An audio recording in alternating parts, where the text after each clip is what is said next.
In the early hours of the 11th of November 2025, as the first outer rain bands of Fung-Wong brushed the Pacific coastline, eastern Taiwan braced for what many feared would become one of the most punishing weather disasters in years.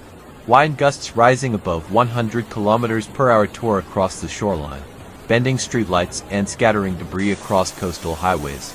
Hours before the storm's core even neared the island, the sky had already darkened to a heavy, metallic gray, and the scent of seawater mixed with soil began drifting inland on violent, swirling gusts. By midday, an immense wall of rain slammed into Yilan and Hualien counties. It arrived not as a passing shower but as a solid, continuous sheet of water that hammered rooftops and mountain slopes with relentless force. Streets that had been merely wet minutes earlier turned into knee-deep streams, then waist-deep torrents, rushing with a power residents said they had never witnessed. Within just a few hours, water levels surged at frightening speed, overwhelming drainage canals designed for far smaller storms. Meteorologists later described Fung-Wong's behavior as the result of a rare atmospheric convergence. Warm tropical moisture, mountain-driven uplift, and a slowing steering current that caused the storm to stall over Taiwan's eastern ranges. Because of this slowdown, rain accumulated faster than rivers could carry it away. In several mountain basins, total precipitation between the 11th and the 13th of November exceeded a full meter of rain, more than some regions typically receive in an entire season. As the afternoon deepened, villages along the river plains were caught between rising floodwaters and landslide threats from the unstable hills above them. In Yilan County, entire river embankments collapsed under the enormous pressure. Brown, churning water surged through neighborhoods, sweeping away garden walls, small shops, bicycles, and anything not anchored to concrete foundations. Emergency hotlines were overwhelmed. Rescue teams could respond to only a fraction of the calls coming in. In Hualien County, the situation deteriorated even faster. Hillsides, saturated to the breaking point, gave way without warning. Massive slides thundered down mountainsides, carrying with them boulders, uprooted trees, and entire segments of forest. In at least a dozen communities, access roads were buried so deeply under mud and rock that even heavy machinery couldn't reach them at first. Firefighters struggled to navigate the unstable terrain, often forced to retreat each time new slides rumbled in the distance.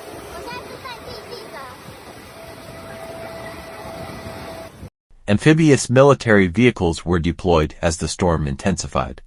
Helicopters circled through sheets of rain so dense that pilots said visibility sometimes shrank to only a few meters. Despite the danger, they lowered rescue lines into courtyards, rooftops, and schoolyards where families had gathered after fleeing their homes. Classrooms, sports halls, and local community centers quickly transformed into improvised shelters. By the evening of the 12th of November, more than 8,000 residents had been evacuated, many arriving with little more than a plastic bag containing essential documents and a few personal belongings. Farther south in Taiwan County,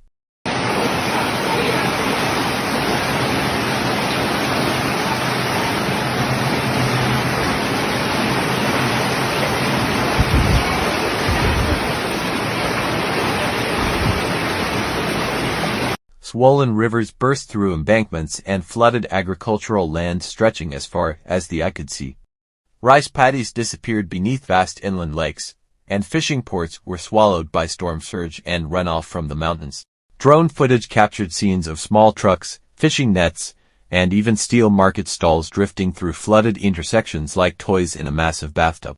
In rural districts, downed communication lines left entire villages isolated, with no contact to the outside world for hours at a time. Across the island, power substations were submerged or damaged by debris flows.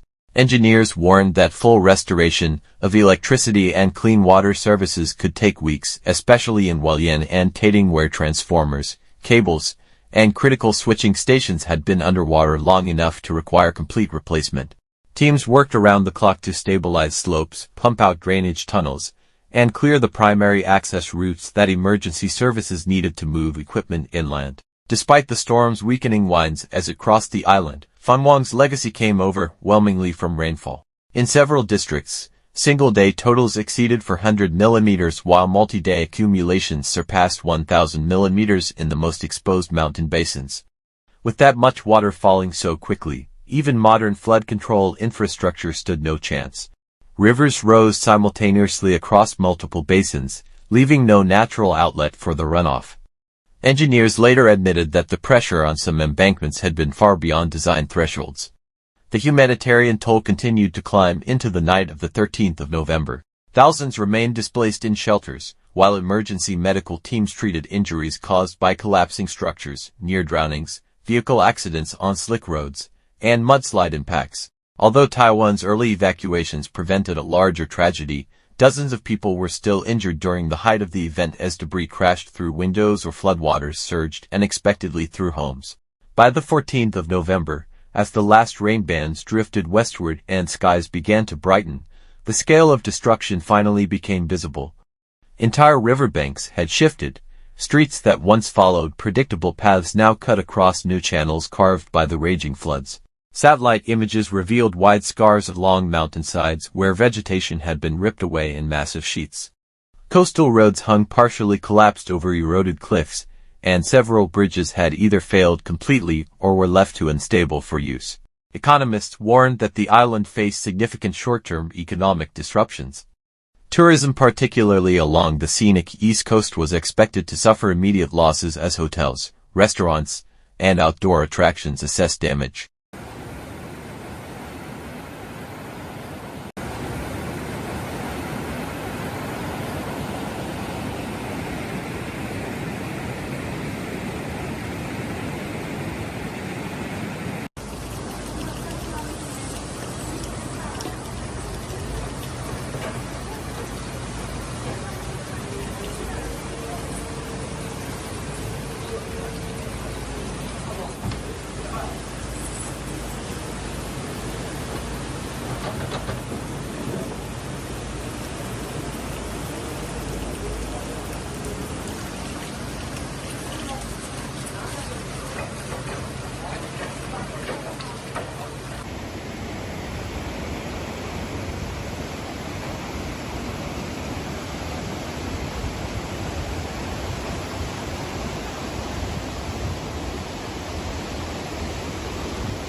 Agricultural losses were already estimated in the hundreds of millions of euros, with rice, fruit orchards, and coastal fisheries among the hardest-hit sectors.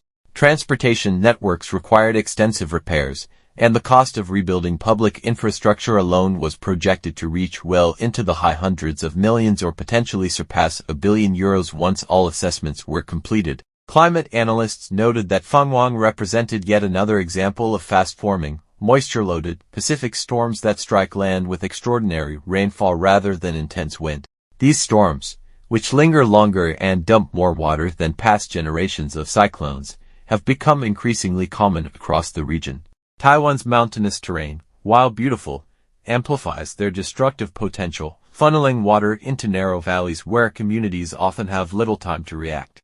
In the days that followed, recovery efforts expanded into a nationwide operation.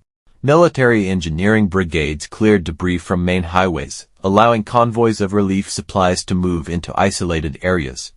Geologists surveyed unstable slopes, marking zones at risk of further collapse as afterrains soaked into loosened soil. Drone teams mapped damaged bridges and washed-out roads to prioritize reconstruction plans. Volunteers distributed hot meals, blankets, and water purification tablets in shelters filled with families who had lost nearly everything. Even as the island began to recover, the emotional weight of the disaster lingered. Residents spoke of the eerie silence that followed the storm, the sudden absence of rain replaced by the distant rumble of afterslides, the dripping of broken roofs, and the hum of generators powering temporary shelters. For many, the memory of water rising inside their homes in minutes would not fade soon.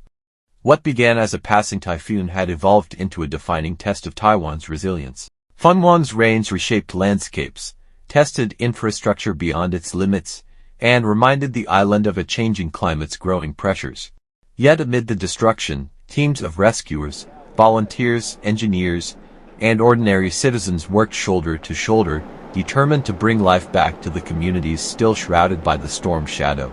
And as sunlight finally broke through the retreating clouds, it illuminated not only the scale of what had been lost, but also the collective resolve to rebuild stronger than before.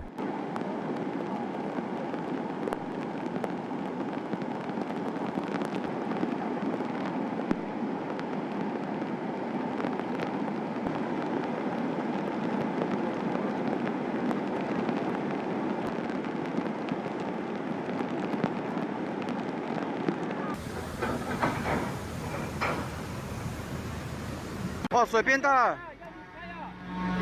快快快快！哎呀！哇，哎，我们太扯了！他要干嘛？他要干嘛？没有人，没有人。哦，没有人呐。确定吗？没有人，没有人。